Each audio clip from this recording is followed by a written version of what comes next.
Today in crypto, attorney says ads featuring celebrities don't distinguish between FTX and FTX, US, making them evidence. South Korea set to freeze North Korean crypto.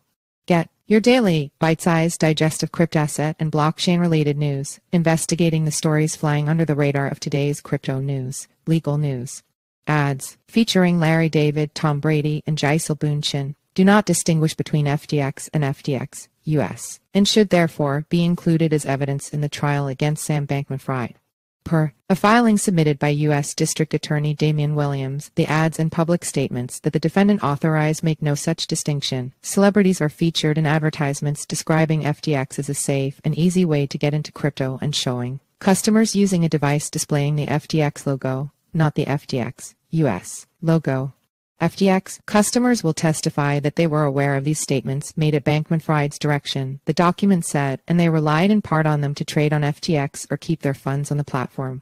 The defendant's arguments that these statements are not relevant or otherwise inadmissible because they purportedly relate only to FTX, US, are flatly inconsistent with the statements themselves. The attorney concluded, cryptocurrency should be treated as property in China, and the ownership of it should be protected by law. A court in the southeastern city of Xiamen wrote despite recent government policies that have sought to crack down on activities related to digital assets.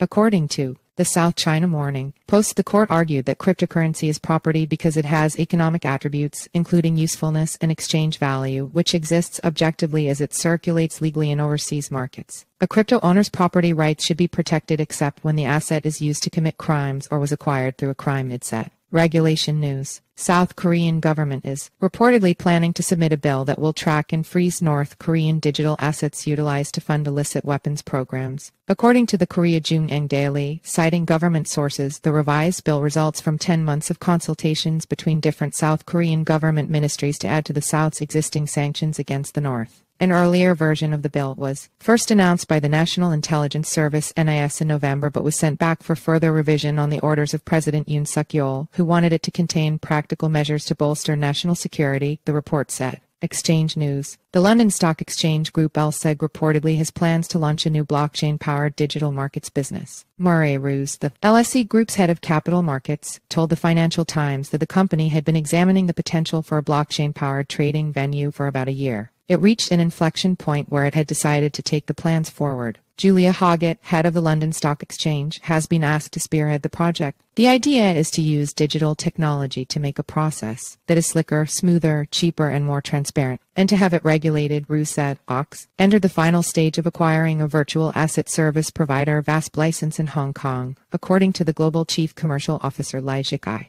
The exchange expects the final approval by March 2024.